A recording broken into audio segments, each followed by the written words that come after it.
Okay, in 5, 4, 3, 2, and 1. And welcome everyone to the Real Leaders Podcast. I'm your host, Kevin Edwards.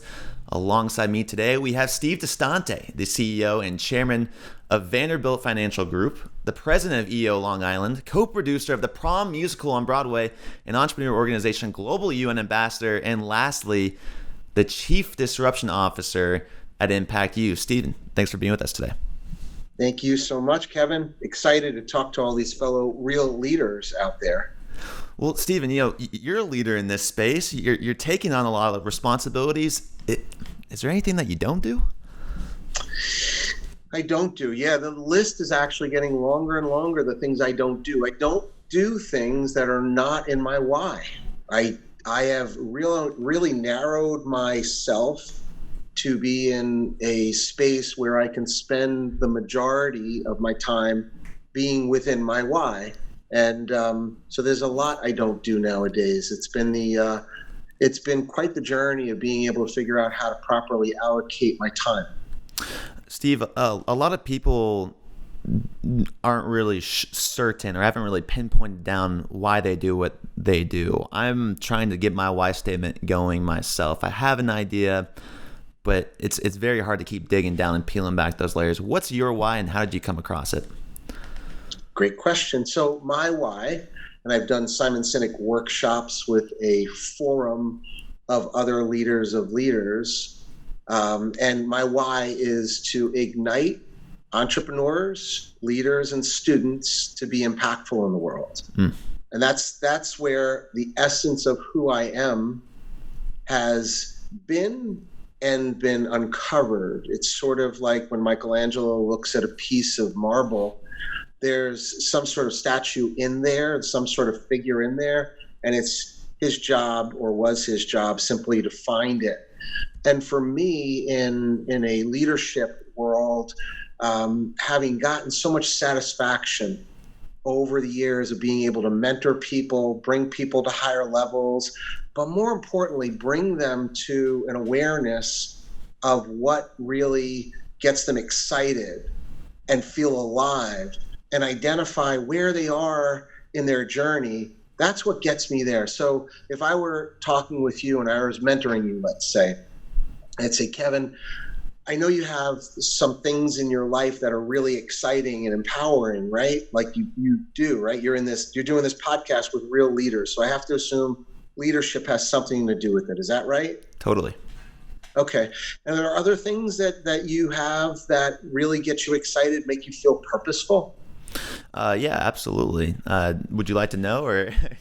I want to know. What makes me feel purposeful? I feel like my work right now, people, at least in my mind, I feel like are dependent on it. I feel like this is a format and a platform that's also igniting this impact, and that's also reaching in opening that discussion of what is business being used as a force for good and how can it be done. So I hope down the line I can be a unique individual that can be seen in this light and inspire others along the way.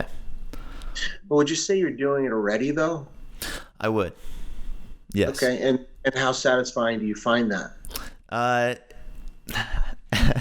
How satisfying? I don't know if the word is satisfying for me. It's been a really rocky road of like anything else and like any other business you try to start. I guess the satisfaction is what I'm hoping comes later. I think it's satisfying that people feel like they can talk to me just like yourself. And so that's really the satisfying part of my job is the podcast. But other than that, it's been a rocky road. It's been taking a lot to stick with it. And what do they say about your journey, right, to success? It's like being in a sailboat, tacking back and forth in order to get there. There's no one straight way.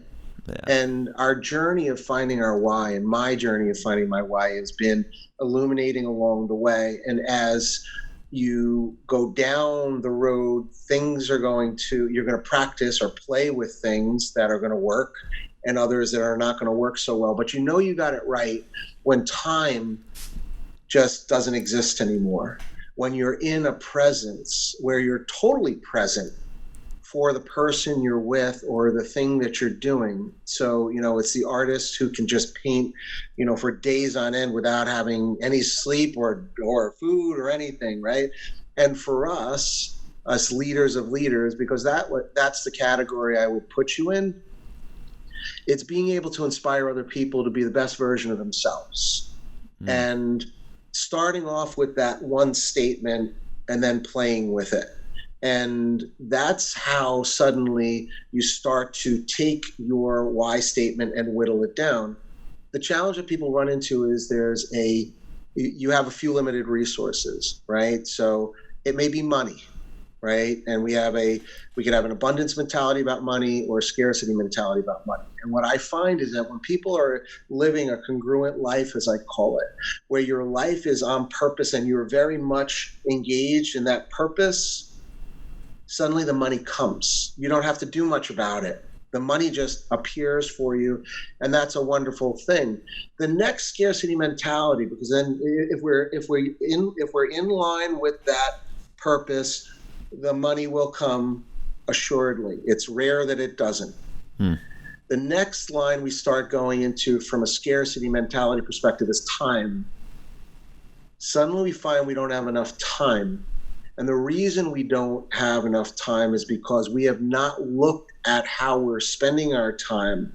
And we haven't aligned our time with our purpose really well. We didn't let go of the things that we should potentially let go of because out of fear that maybe this isn't going to work out.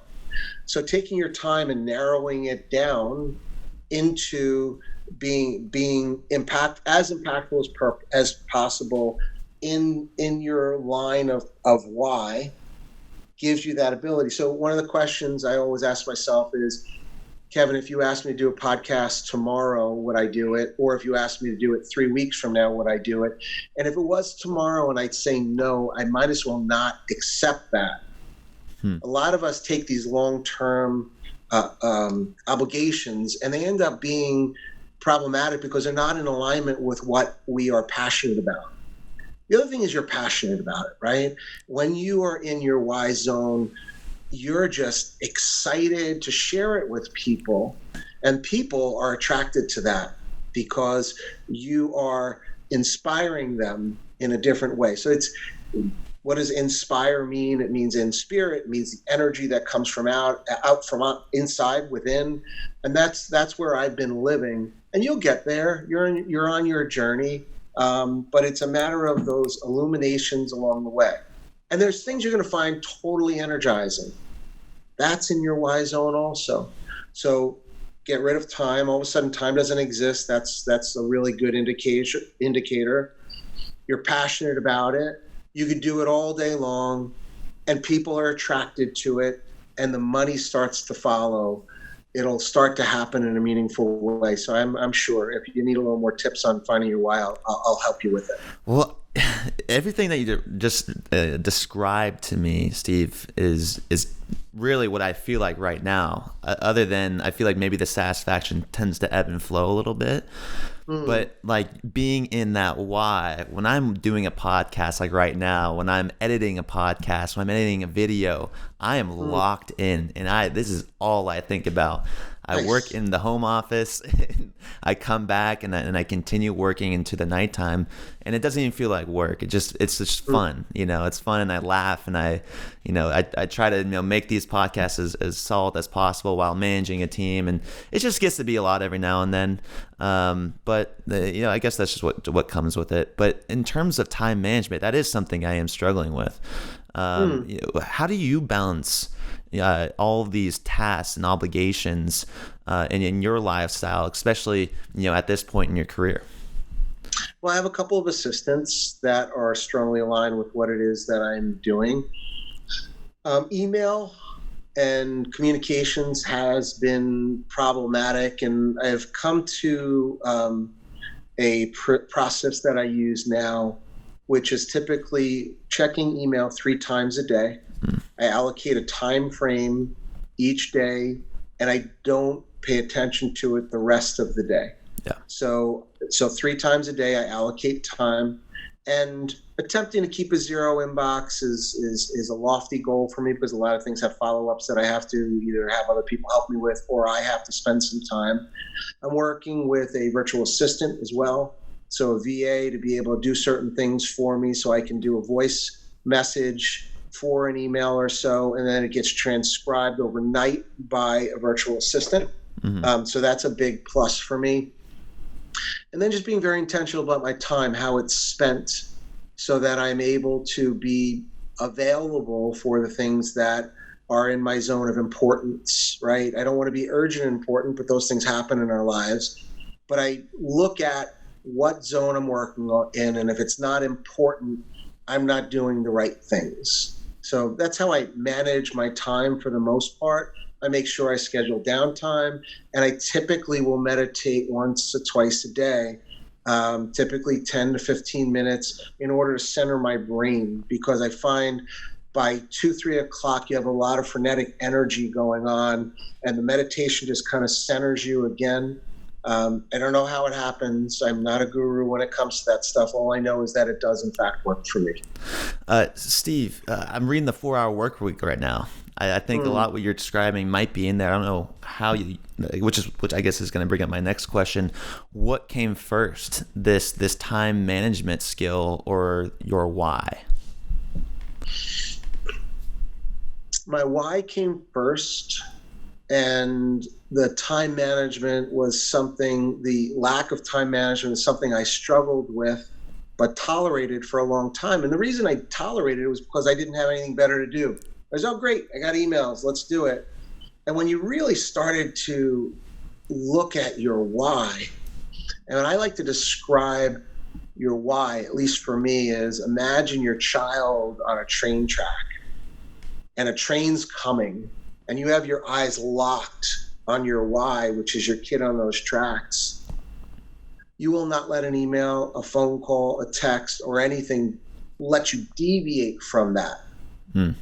And you're completely locked in on getting that why, getting to that why, being able to serve that reason for existence. And at that point, it becomes really important to be able to figure out how to have the best time management. So when the why evolves, suddenly you realize that you're not willing to waste time anymore. And you start to look at things in a matter of, I need to be doing what I'm doing right now. I need to be sharing with others what the UN Sustainable Development Goals are. I need to be sharing with others the stories that are in my documentary. I need to be sharing with people about investing in things that are congruent with their values and their passions in life, and not allowing us to do things that are contrary to our beliefs, opening the doors to things that people never imagined. And that's where I just thrive. I just feel so fed when I'm doing those sort of things. So the time is, after you get intoxicated with those things that are really important, the time then becomes really important. So it's why, and then the time is, my time is so sacred. I owe it to everybody to be really good about managing that. So definitely a clear linkage between why and then time. So your why being to, it was an ignite impact. Was that the word? Or inspire? It's to ignite entrepreneurs, leaders, and students to be impactful in the world. Meaning, as I'm talking to you, sharing some of the stories, some of the things that we're doing, and then suddenly you want to, like, wow, I want to do that. That's pretty cool. But that's what part of your job. You get to meet some really awesome leaders. What does impact mean to you? Impact is using our gifts, talents, influences, sometimes money, in order to have the greatest effect on others and on the world, in order to fulfill our life, to fulfill the reason why we were put on earth. That's what impact means to me. It's being responsible with the gifts and talents that we have, because truthfully, it's scary out there to do what I believe I was meant to do here. I'm an introvert. I'm not an extrovert by any stretch of the imagination. And being in alignment with my why also helps me to break out of my shell, get out of my head, and actually be external versus just internal, as a lot of us introverts are. Steve, you were in impact investing, or at least from what I've read, Vanderbilt Financial Group is heavily allocating its resources to impact investments. Is that a fair assumption to make? Without a doubt, we're considered the number one investment firm that's committed to being impactful with the money that's invested. Yes. Incredible. How do you distinguish impact in financial terms and investor terms, in terms of what is a business that creates impact versus a business that is not creating impact? Well, impact is different for everybody, meaning there are things that are important to you and maybe not to others. So you're going to have things that you're going to want to absolutely positively not have inside your portfolio. So maybe it's oil, right? There's a good one. Maybe it's a pharmaceutical company. Maybe it's a tobacco company, an alcohol company, whatever it is. That's exclusionary, and that's been going on for decades. The inclusionary method is where we're investing in things that are targeted, that are pinpointed, the things that are super important to us. There's a company, and I'm not making any recommendations for investments, but there's a company we work with that gives clients an opportunity to invest in small farms in third world countries that are B Corps and run by women. Well, that's pretty cool, right? And they're microloans, and those microloans have a 90+% payback. So from their success, they're able to take that money and roll it forward and do some more impactful things. But that's a story that would be interesting to an audience of people. Another company that we're working with plants trees that eat 11 times the carbon of any tree on Earth. They grow very rapidly. They're non-invasive. They're not bamboo. And in 10 years, an investor can see a significant return on their investment if it's done right, and be able to help farmers remain sustainable, help and reduce carbon dioxide in the atmosphere, and really have a major impact, basically wipe out your carbon footprint. Well, that's pretty cool. Like, there, a lot of these are stories that you've never heard of, and they're unique, and that's not the entire portfolio, right? Maybe you'll be in bonds that are invested in a program to stop people from going back to prison, recidivism bonds or so.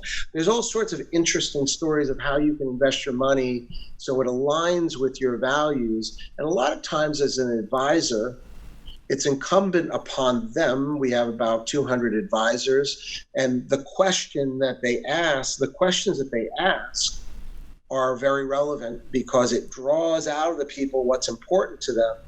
But what we keep seeing over and over again now is that clients are coming to us. They're hearing about these things that they can do with their money, and they bring either opportunities to us or, I'm never going to do this again. It's not going to happen like this again with my money. I want to do this. And they challenge the advisor to be, in line with their values when they're investing, especially women, especially young people. They're very engaged in the way their money is invested. And then people who've made it, people who've made lots of money. The way I found out about impact investing was roughly 78 years ago. I was sitting with a board member of EO New York. His name is Chintan Pancho. And Chintan is an attorney, and he asked me, what do I do? And I said, well, I have a broker-dealer, I have some RIAs. And he says, well, what's your business like? And I said, well, we have a LEED Platinum building. I said, I've got 295 solar panels. They provide 98% of the electric. I've got carpets made out of fish nets from small fishing villages. Like, I was sharing with him all the features and functions. I said, if you Google me, you'll find that if you Google Tesla's #1 fan or Tesla's biggest fan, I'm the first hit because of my commitment to electric cars. And he's like, wow. We have a foundation called Heroes Against Heroin, which was born out of some heroin death. And we decided to do something about it with one of our advisors. And he looked at me, he goes, there's a whole world out there called impact investing. And I'm an impact attorney. And my job is to take billionaires, typically money, invest into things that are environmentally, socially beneficial, get them a good return, but also have an impact in another way. And my job is to quantify the impact that they say they're going to have and then follow up on it. And that was my awakening. And it allowed me to align my passion for doing good with business with the business that I was in. And it didn't seem doable at the time. It was just fraught with, compliance and regulators and all that kind of stuff.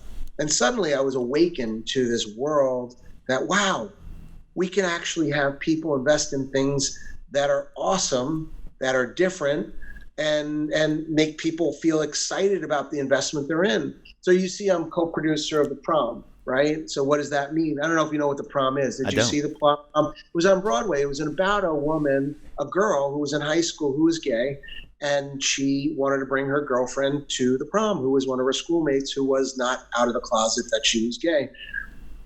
And the beauty of it was that this play brought humanity. It brought compassion, and it brought understanding to the journey that a person goes through in their lives, not being like everybody else. And the beauty of the play also was that it brought parents and children who were often just opposed to their life choices together in a meaningful way, so they understood more of their journey. And it was just a beautiful way of being able to make a difference from a Broadway show perspective, a theatrical perspective. Our daughter is a set designer, so we support the arts. We've always supported the arts, but this was a great opportunity to make a difference. And if you have seen the whole film, you'll see at one point the CMO, the chief marketing officer for Instagram, is also a co-producer, and he talks about his journey and why he got into this and how he got into the show. But it was our way of being impactful in the world. They're going to turn into a movie now, and we got to go to the Tony Awards with them. And nice. So it's been part of our journey. So we weave all of these interesting things in our lives in order to be, serving others. And we feel like we serve the arts. We serve the community of people who are looking to be understood and acknowledged in a very meaningful way by being part of that. So there's not just one way. Well, it's a part of your why. Again, it's going back to that. It's everything that you do. But you did make a couple good points there, Steve. I want to just touch on these really quick. So the attorney came to you and he said, I work with millionaires and billionaires to try to drive their funds towards impact. A lot of people assume impact investing are only for the affluent, the wealthy. And that you can't be an impact investor unless you already have made your money.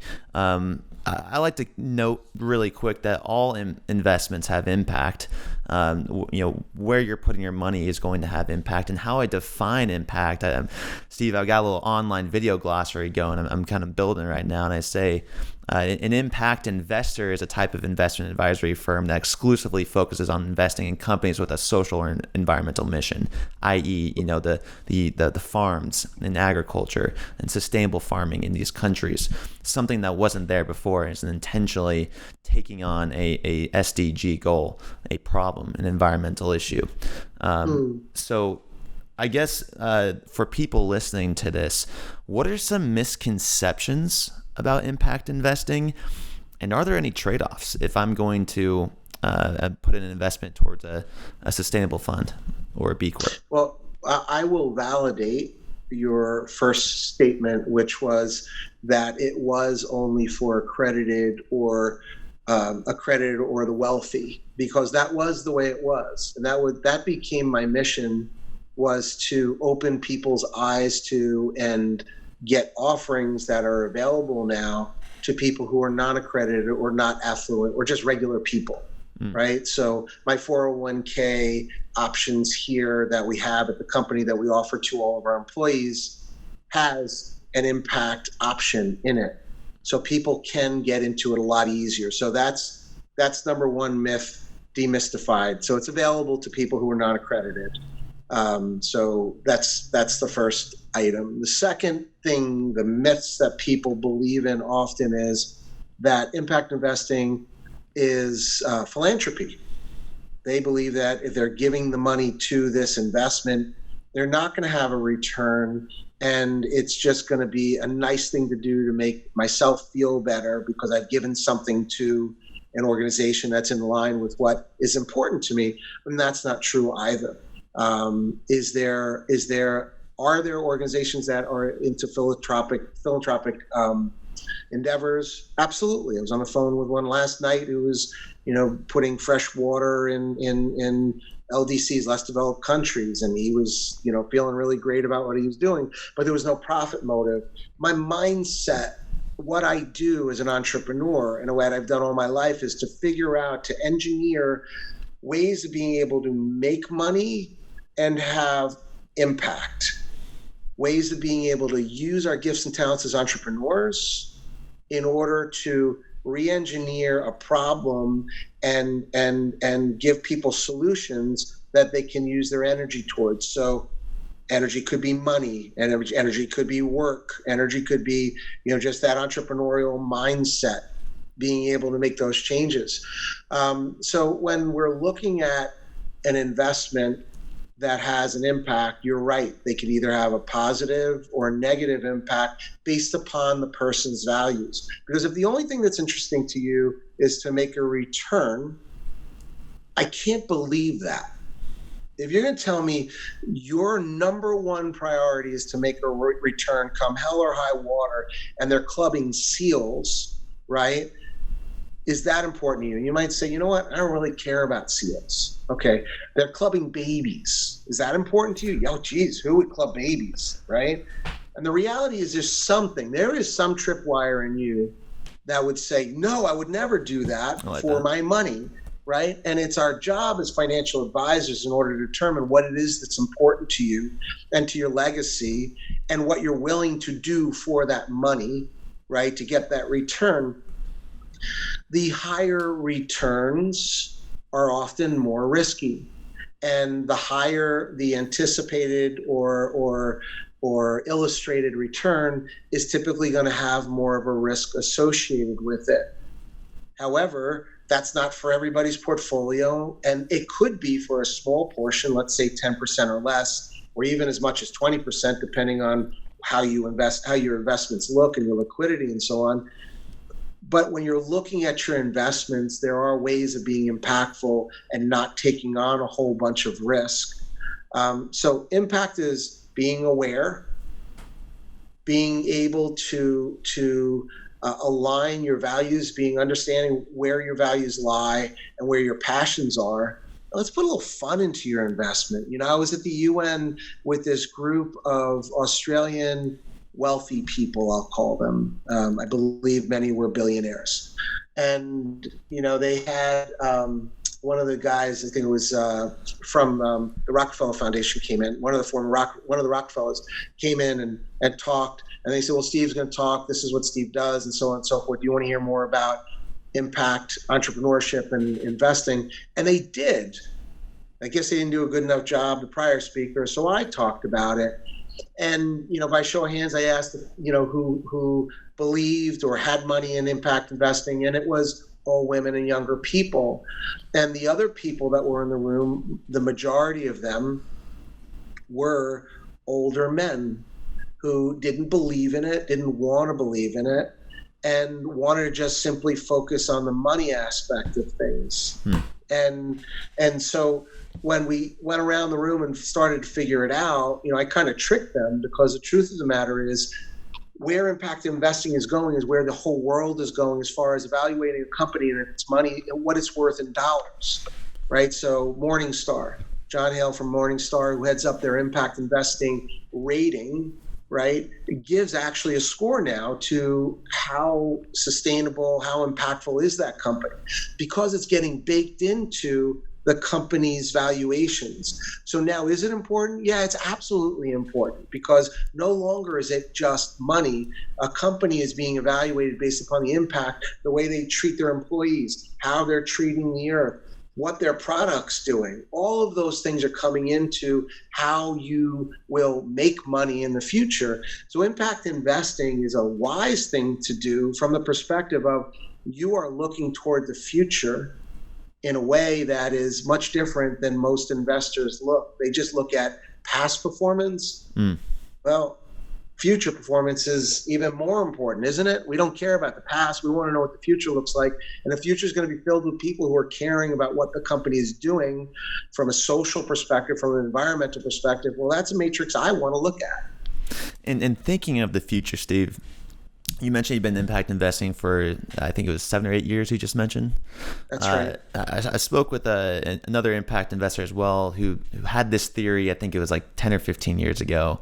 And in the game early on it, and the theory was if we can leverage capitalism and this evolution of capitalism to use capital markets and cash flow to take on these problems in the world, poverty, climate change, the gender equality.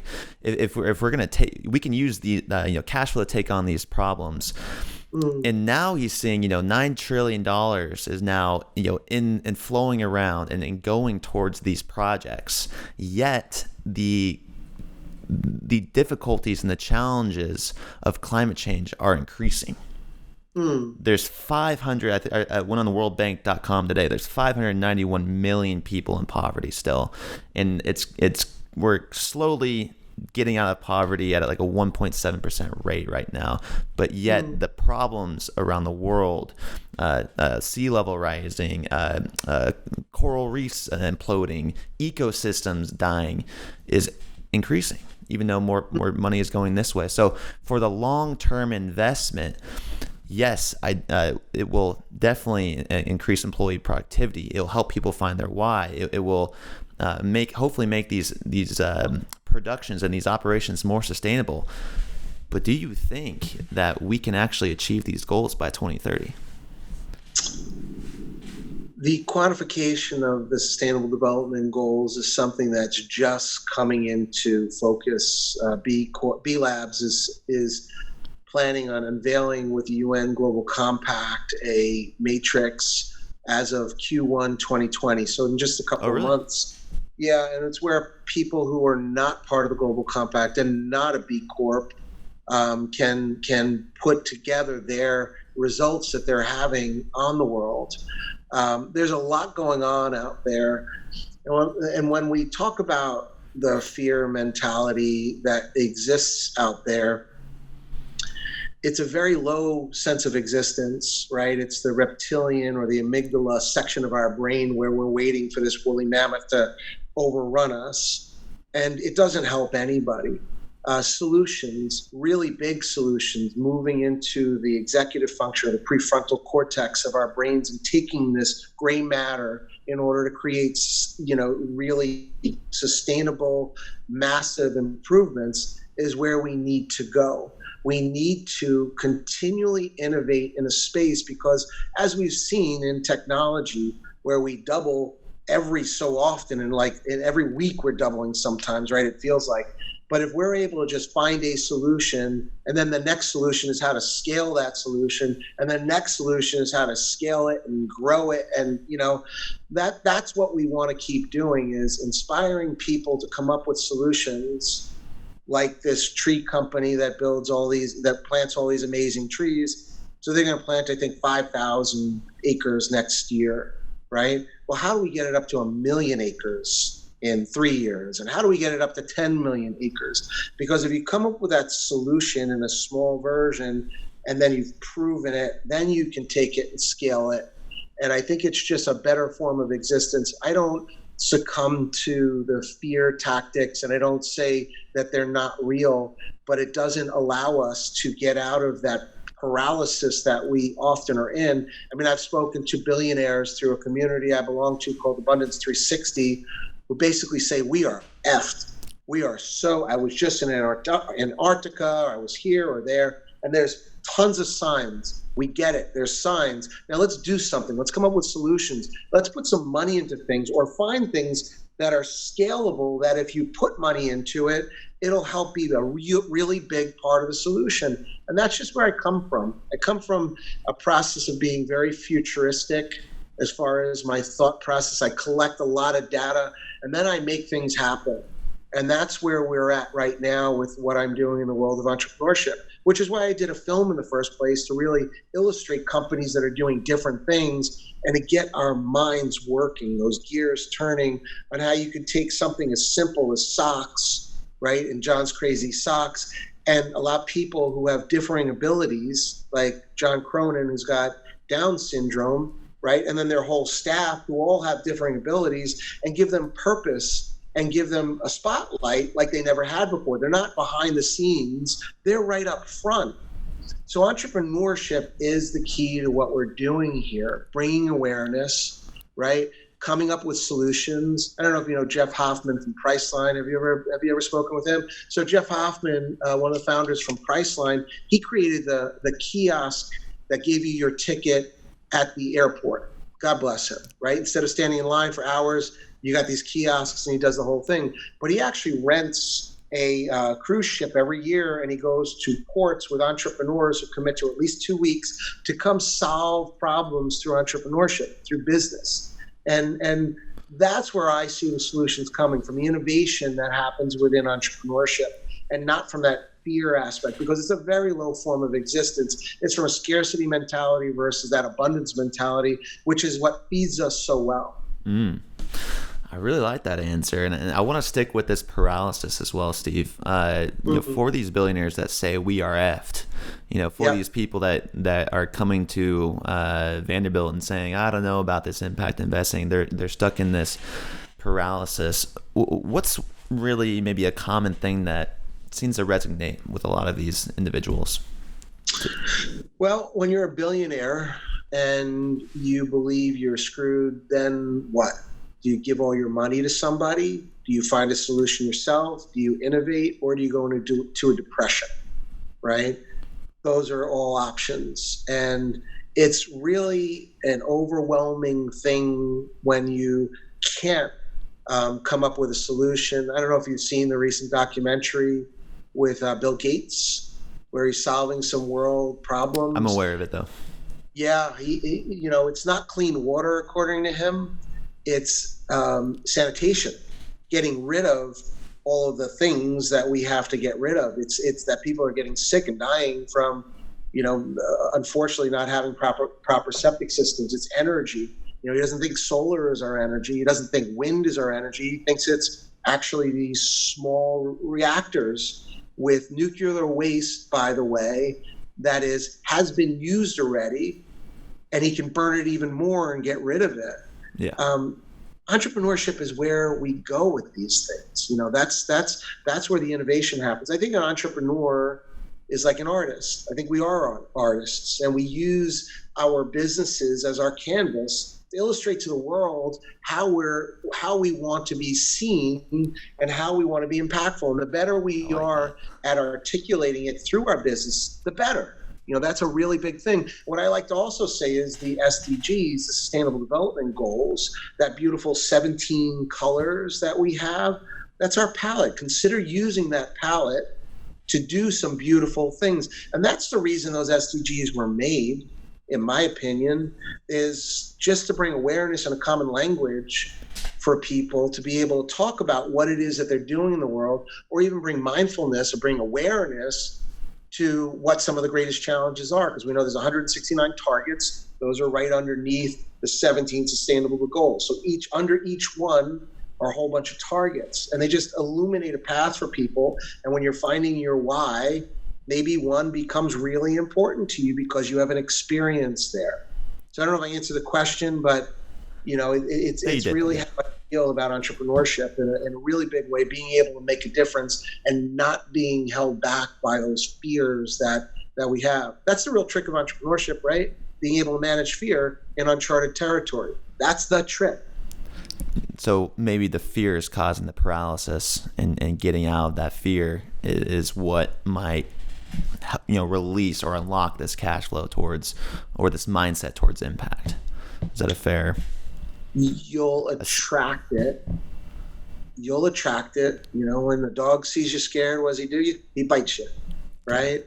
And when we're not certain, people know it. I really like these, Steve. Steve, by the way, I'm going to be stealing that palette analogy with the UNSDGs. Absolutely. I'm taking that. It's all yours. You can have it.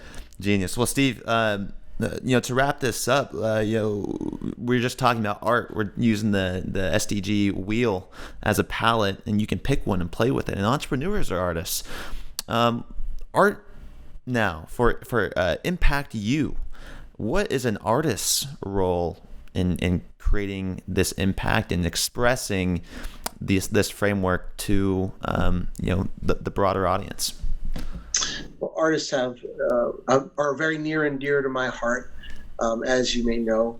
But from an entrepreneurial artistry perspective, us using our businesses in meaningful ways and unique ways, I've decided to use the medium of film through documentary.